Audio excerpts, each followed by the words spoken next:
할게요. 자, 그럼 시작을 하겠습니다. 자, 거기 이제 그 139쪽 아까 좀 하다 말았는데 조금만 더 하고 끝낼 테니까 보세요. 이제 139쪽에 그 위에 있는 거는 넘어가고요.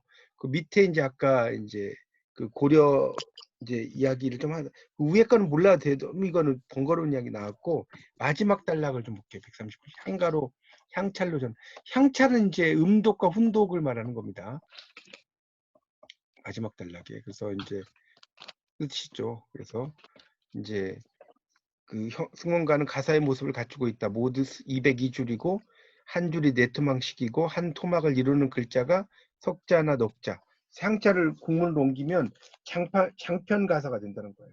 길다는 거죠. 넘겨보세요. 140쪽으로 이제 넘어가면 그래서 이제 이 향가는 뭐 그 위에는 그냥 넘어갈게요. 뭐 너무 복잡한 이야기. 하여튼 향가라고 하는 것 자체가 이렇게 그런 그런 승원가 이런 것들이 다 향찰로 돼 있다 이렇게만 알면 돼요. 거기 지금 여기 너무 복잡하게 써놔가지고 향찰로 표기됐다 이 정도가 넘어가겠습니다. 자, 그 다음 단락에 이제 해근이 지었다는 140쪽으로 넘어와서 노래에서 구전되다가 후대 국문으로 정착되었다. 그래서 서왕가, 시무가, 뭐 낙도가 이런 것들도 있다는 거예요. 그러니까 이 낙도라는 건 안빈 낙도를 가리키는 거예요. 낙도가라고 써있죠. 가난함을 편안하게 여기고 도를 즐긴다. 그러니까 안빈이라는 게 한자로 쓰면 이거거든요. 이 가난할 빈자가 이게 되게 재밌어요. 한자가 왜 이게 가난할 빈자인지 아세요? 이게 요게 재물제자거든요. 이 나눌 분자거든요. 그럼 재물을 나눠요. 나물이래 나눌 분. 재물 나누면 가난해져요, 안 가난해져요? 제가 재물이 100원이야. 근데 막 이걸 뭐 여기 주고 여기 주고 여기 주고 여기 주고 이렇게 다 했어. 가난해지겠죠. 그래서 가난할 빈자예요. 이 안자는 여자가 집에 있으면 편안하다. 그렇죠? 이거 엄마들이 막 직장 다니고 이래봐요. 그럼 집에 막 엉망진창이잖아요. 그렇죠? 어머니들이 그래도 그런 의미에서 나왔어요. 한자가 참 재밌습니다. 이 공부하다 보면. 어쨌든 그 안빈 낙도예요. 그래서 이 낙도가를 이야기하는 겁니다. 그래서 이제 해근이 지었는가 의심할 수 있고 또 뭐 하지만 승원과 상통한다. 다 이게 그 포교 노래다는 뜻이에요. 또 불교 가사도 있고 회심곡 인기가 있다. 이 회심곡은 그 김명임이라고 하는 명창이 많이 부르지 않았어요? 일심으로 막 해갖고 네, 나오는 이것도 상당히 불교적인 노래라는 거예요. 자, 그 다음에 이제 사대부 문학의 방향과 문제 의식이라고 하는 게 나오는데, 그래서 이제 이 사대부 문학은 당연히 고려 말은 뭐 국사의 시간에 배우셨지만 그 권문세족이죠. 그래서 원나라와 결탁을 해요. 그 밑에 나오죠. 이 사대부는 이제 원래 중소지주에 지나지 않는 향리 출신이다. 자, 요 이야기도 좀 설명을 해야 되는데, 자, 향리는 이것도 앞에서 한번 한 것 같은데 고려 때와 조선 때가 다르다고 그랬어요. 제가 분명히 이야기했을 거예요. 고려 때는 이게 이제 일종의 원님의 원님. 사또라고 하죠, 사또. 그렇죠? 이런 정도가 향리고, 조선은 이방, 형방, 호방, 뭐 이거 있죠? 이런 사람이에요. 그러니까 위치가 격화됩니다. 향리가 같지 않아요. 고려 때가 훨씬 더 높고요. 조선은 그 중인 정도 계급으로 이해하시면 됩니다. 향리. 그래서 그걸 좀 아셔야 돼요. 향리가 그 향리 출신 이방 호방 이런 사람인가 이게 아닙니다. 하여튼 그래서 무신난을 겪고 이제 마지막 단락에 중앙 정계를 진출하고 이제 귀족이 몰락하자 이제 고려의 자주권을 찾게 되니까 권문세족과 대결을 벌이죠. 그래서 조선을 건국하죠. 권문세족은 경제력을 기반. 사대부는 이제 그 사림이라는 게 여러분 선비들이 시골에 있다는 걸 숲에 있다는 걸 아시죠? 사림이 여기서 나온 거죠 한자로.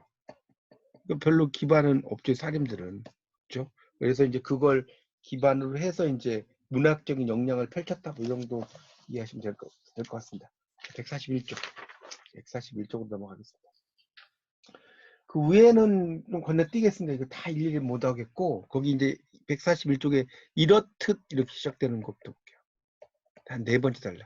자, 그 다음에 밑줄 치세요. 사대부의 진출과 성장은 고민에 찬 과정이었다. 그래서 고양, 고려 수도 개경, 이 개경은 개성이라고 써놓으세요. 개경이 개성이고 서경은 평양이에요. 혹시 모르는 분은. 그래서 이제 개성이라는 게 있잖아요. 지금도 그 북한에 가면. 하여튼 원나라 수도 연경. 연경이 북경입니다. 왜 연경이라고 쓰냐면 이 북경이 제비 모양이에요. 제비 모양. 그야. 그래서 우리가 연행록, 이 연자가 제비 연자예요. 이거 연행록이라고 하잖아요.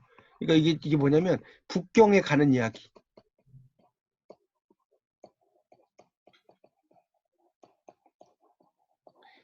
그런 뜻입니다. 하여튼 그래서 연경, 북경, 나가는 역경을 되돌아오면서 출세에 대한 기대 이런 것을 이제 현실 인식의 아픔으로 바꿔놔야 됐다 이런 이야기 나오고요. 그 다음에 이제 사대부의 지위를 안정시키고 농민을 살리기 위해서 전제개혁을 단행해서 검문세족이 독점한 토지를 재분배해야 했다. 재분배한다는 거예요. 다시 분배를 한다는 이야기가 나오고 있습니다. 그래서 이제 그 고려 왕조를 무너뜨리고 새로운 왕조를 세워야 할 것인가 하는 고민도 있었죠. 그러니까 왜 그러냐면 토지 문제에서 국사에서 배우셨겠지만 이 사람들이 뭐지 전직관리, 현직관리, 과전법, 직전법, 관수, 관급제 이거 공부하면 여러분 국사까지 다 돼요. 과전법이라는 것은 그 뭡니까 전 현직관리 관리에게 토지를 지급하는 거. 직전법 뭐예요? 현직관리. 현직관리에게 토지를 지급해. 나중에 안 되겠어. 관수 관급제.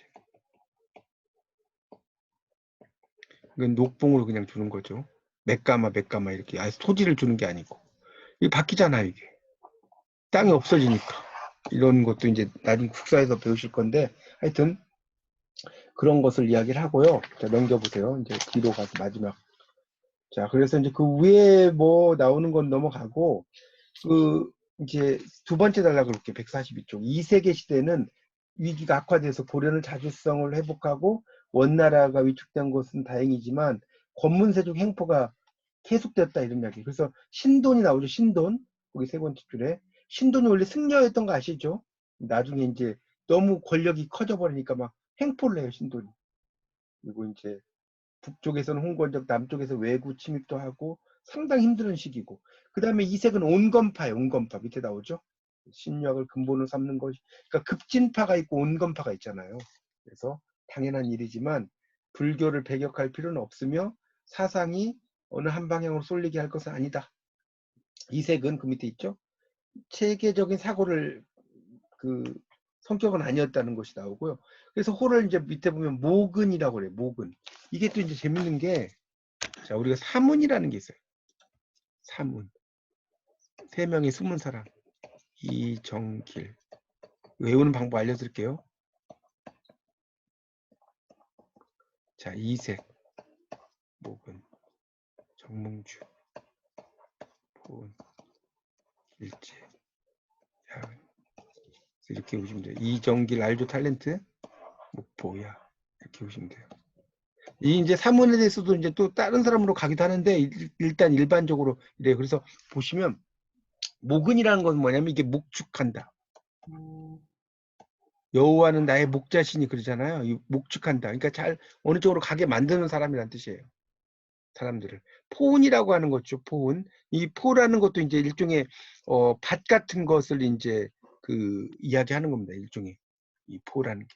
거기 숨었다. 근데 이제 실질적으로 밭에 숨을 겨를은 없었다고 나왔죠. 그래서 정몽주가 뭐 국원을 배척하고 뭐 임무 수행을 했다 이런 거 나오고 그 다음에 이제 여기서는 원래는 길재를 야은으로 봤는데 이게 이제 설이 이제 여기서는 이승인을 도운이라고 했어요. 이게 이제 사문이라고 할 때 길재를 넣는 사람도 예전에 근데 요즘은 이제 이승인을 넣네요. 그래서 이 도는 질그릇 도자거든요. 질그릇 구우면서 숨어 지내겠다. 그래서 이 은자는 다 스물 은자입니다. 스물 은자. 요 은자 있죠. 은자. 오늘 허밋 이렇게 해서죠. 그래서 하여튼 포운이고 그다음에 이승인은 도운이고 그래서 이제 사문으로 일컬어진다. 근데 꼭 이렇게만 보지 않고요. 저 공부할 때는 길재를 집어넣었어요. 길재를 넣었는데 이 책에서는 이제 안 넣었고 그 다음에 이승인은 행론안이라고 밑에 있죠. 마지막 단락 넷째 줄에 행론안이라는 건 살아가는 길이 어렵다. 행론안. 등길이 어렵다.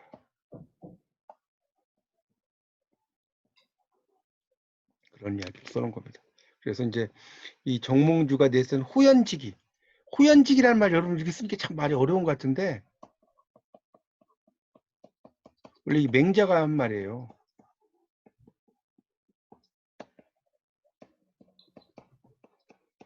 호연지기가 뭔지 아세요?